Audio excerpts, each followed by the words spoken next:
Mon nom est Rod, et j'ai vécu une expérience hors de mon corps, quelque chose au-delà de ce que les yeux peuvent voir. Le 2 octobre, j'ai vécu le jour le plus traumatisant et révélateur de ma vie. Ma femme et moi allons célébrer nos 3 ans de mariage en octobre, et durant ces 3 années, Dieu a vraiment travaillé de manière particulière.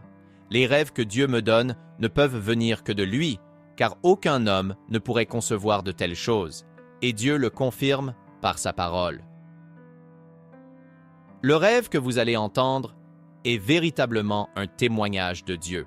Je vous conseille, en regardant cette vidéo, de ne pas la considérer simplement comme un divertissement, mais d'évaluer vous-même et de vous assurer que votre maison est en ordre pour le jour où Dieu viendra, car personne ne connaît ni le jour ni l'heure. J'ai dû faire de même. Je me souviens que c'était un jeudi, mais revenons à la nuit du mercredi. Je me suis retrouvé à regarder différents clips sur YouTube concernant des expériences de mort imminente et divers films qui me faisaient autrefois peur. Ils attiraient mon attention et me terrifiaient au point que je me demandais « Dieu, est-ce réel ?» Je n'arrivais pas à comprendre pourquoi je n'avais jamais été à cet endroit. Cette nuit-là, je me suis retrouvé en train de prier devant mon appartement, marchant d'un côté à l'autre les yeux fermés, priant avec ferveur.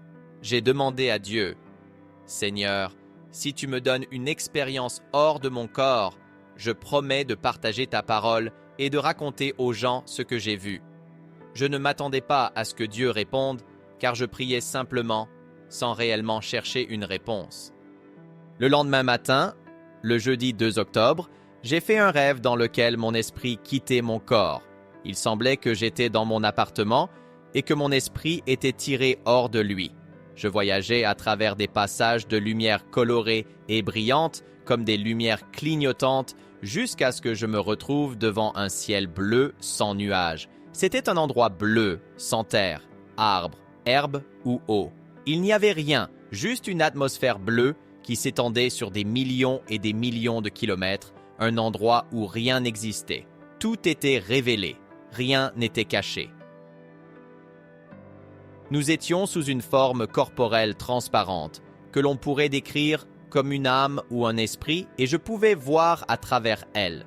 Devant moi, il y avait des milliers, parmi des milliers, comme moi, et des milliers derrière moi. Je savais que c'était une forme d'âme. Au milieu de ma poitrine, il y avait plusieurs graines, mais je ne savais pas à quoi elles servaient. J'ai réalisé que j'étais le seul être capable de bouger, de regarder autour de moi et d'observer. Tous mes sens étaient actifs à ce moment-là. J'ai commencé à regarder autour de moi, observant tout ce que je voyais, sans savoir que c'était un rêve. Je pensais que c'était la réalité, que c'était vraiment en train de se passer.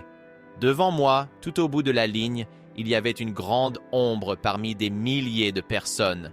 C'était une ombre immense et floue, sans détail, comme une brume. Je pouvais voir que c'était l'ombre de quelque chose devant moi, et à ce moment-là, avec de nombreuses questions en tête, j'ai soudainement entendu ces mots. Dans ce portail, je ne sais pas bien comment l'appeler, à droite de Dieu ou de Jésus-Christ, selon comment vous choisissez d'identifier cet endroit de jugement, il y avait un grand portail qui s'ouvrait. En sortirent des pierres de feu, c'était comme lorsque vous allumez un briquet et que vous essayez de faire une étincelle, mais au lieu du feu, ce sont des pierres qui s'échappaient de ce portail. Et quiconque était rejeté par Dieu était jeté vers le bas de cet endroit, et les pierres étaient tellement chaudes qu'elles brûlaient tous ceux qui étaient hors du portail.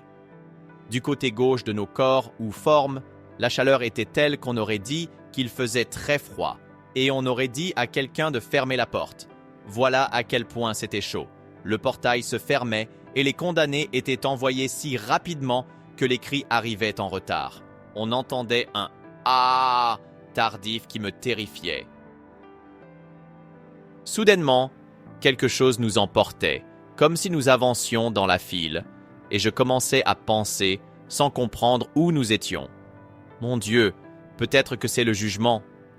J'avais de nombreuses questions et j'entendais « Éloigne-toi de moi, éloigne-toi de moi », tandis que plusieurs personnes étaient envoyées en enfer. Ce qui me terrifiait le plus, c'était les personnes qui étaient jugées.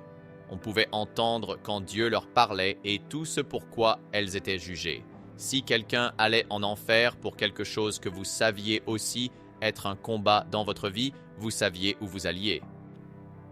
Je voyais les flammes brûler constamment ceux qui n'avaient pas encore été jugés et je pouvais entendre certaines personnes parler avec Dieu. Je me souviens d'une femme, blonde, et Dieu lui parlait. Il disait « Je ne te juge pas pour ce que tu as posté sur Facebook, mais pour la manière dont cela a affecté les autres. 300 000 personnes ont été détournées à cause de l'une de tes publications sur Facebook. » Il disait que leur sang était sur ses mains.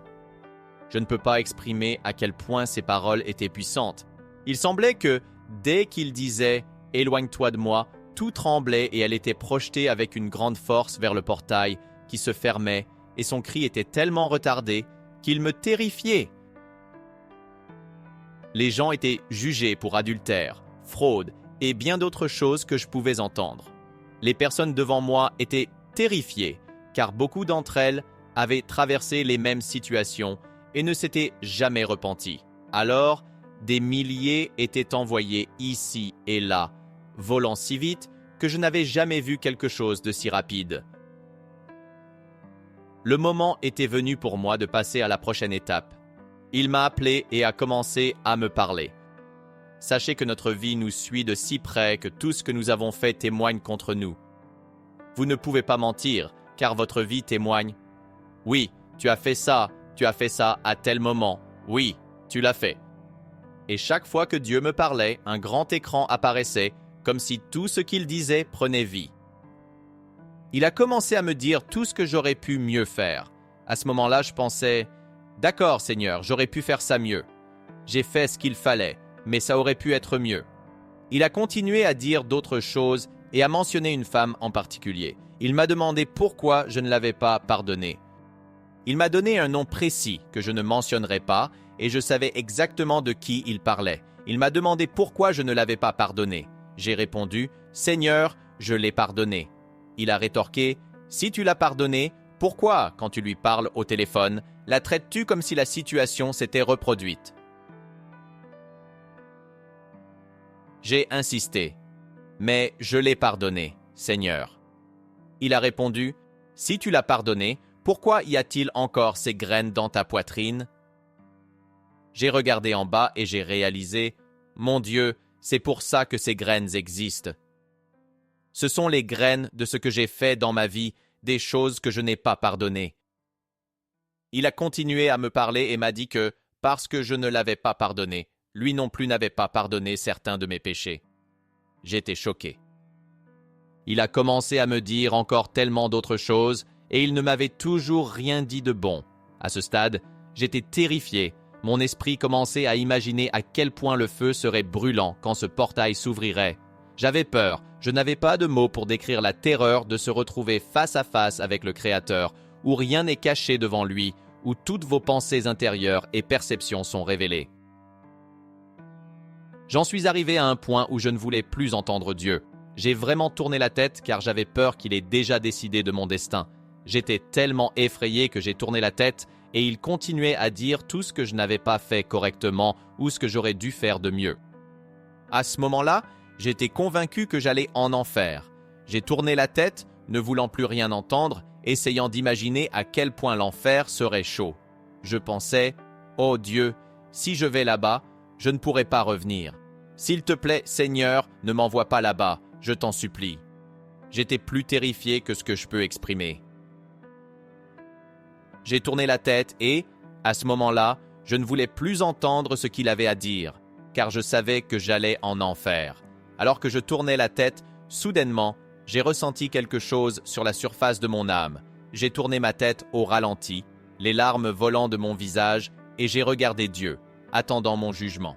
Il m'a regardé droit dans les yeux et a dit « Tu n'as pas entendu très bien, tu as entendu de justesse. » Il a fait un pas en arrière et a dit « Viens. » À ce moment-là, j'étais confus. À gauche de Dieu, un portail s'est ouvert doucement, irradiant des lumières brillantes, de couleurs indescriptibles, des couleurs que je n'avais jamais vues auparavant, incroyablement belles et merveilleuses. Les couleurs fleurissaient à mesure qu'elles grandissaient et le ciel s'ouvrait doucement. J'ai marché vers ce portail, ma main est passée à travers lui et a grandi. Mon bras est passé et a encore grossi. Il semblait que je grandissais pour atteindre un état mûr d'un corps glorifié. Ma jambe est passée et je grandissais encore davantage. De l'autre côté, je pouvais voir à quel point mon corps se transformait en un corps glorifié. Il ne restait plus que ma jambe dehors, et juste avant que mon dernier pied entre, je me suis réveillé. Le rêve m'a tellement effrayé que je suis resté sous la table du salon pendant des heures. J'étais terrifié, trop effrayé pour bouger ou faire quoi que ce soit, parce que je craignais que cela soit ajouté à mon jugement. Je pensais que c'était le jugement. Ce n'était pas comme un rêve. Je pouvais sentir, je pouvais goûter, je pouvais dire comment cela m'a fait me sentir. Tout était tellement vivant dans ce rêve. À ce moment-là, je demandais à Dieu, « Seigneur, pourquoi m'as-tu donné ce rêve ?» Il m'a dit que c'était parce qu'il voulait que j'avertisse son peuple que les choses que j'ai vues sont les choses qui vont arriver. Je n'avais pas réalisé que, dans la prière que j'avais faite et dans le vœu que j'avais fait devant Dieu, il allait le réaliser.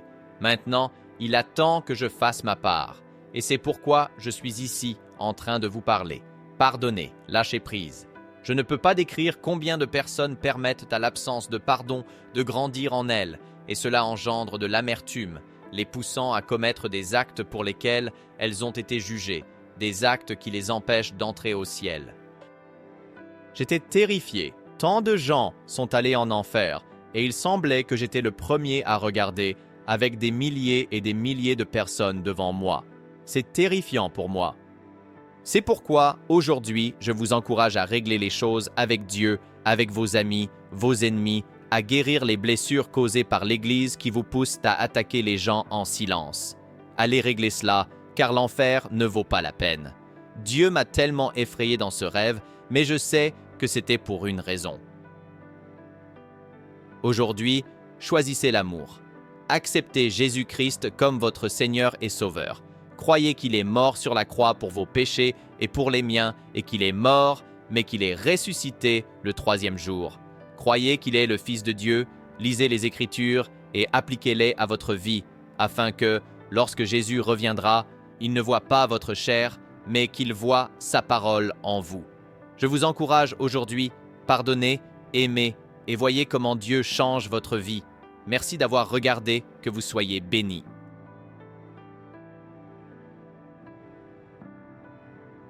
Maintenant, après avoir écouté ce puissant témoignage, qu'est-ce qui va changer dans votre vie aujourd'hui? Y a-t-il des graines d'amertume qu'il faut arracher? Ou peut-être un pardon que vous avez retardé? C'est le moment de réfléchir à ces questions, car la vie est un clin d'œil, et le jugement pourrait être plus proche que nous ne le pensons. Comment vivez-vous votre foi? Vos actions reflètent-elles l'amour et la grâce qui vous ont été accordés? Je vous invite à partager vos réflexions dans les commentaires ci-dessous. Vos expériences peuvent inspirer et encourager d'autres à apporter les changements nécessaires dans leur vie. N'oubliez pas de vous abonner à la chaîne et d'activer les notifications pour continuer à recevoir des messages qui peuvent transformer votre vie.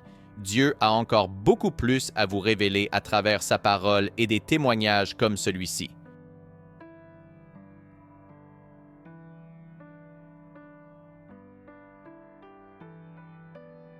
Assis à côté de moi, il y avait un garçon très silencieux et différent, habillé en noir avec des bijoux occultistes, et a commencé à apporter des livres sombres comme des livres de sortilèges sur le troisième œil et la nécromancie. Je me sentais connectée à ces livres, comme s'il voulait que je les lise. Mais cette fois, ça semblait vraiment différent, comme si tout commençait à bouger au ralenti. J'ai commencé à voir mes amis en triple. Mon cœur battait très vite et j'avais l'impression d'entendre. Et je me suis évanouie. C'est comme si Dieu étendait son amour, sa miséricorde, sa grâce sur moi et disait « Ma fille, je t'écoute. J'ai essayé d'attirer ton attention, mais tu ne m'as pas écoutée. Maintenant, tu es prête? Je suis réelle et je suis en train de te toucher, ici. Et j'ai dit, Dieu, oui, je suis prête. Aide-moi. Si vous avez été touché par ce témoignage et souhaitez voir cette histoire et d'autres histoires comme celle-ci, n'oubliez pas de vous abonner à notre chaîne. Ici, nous partageons des expériences puissantes qui peuvent transformer des vies et renforcer la foi. Cliquez sur le bouton d'abonnement, activez la cloche pour recevoir des notifications et rejoignez notre communauté de foi et d'espoir.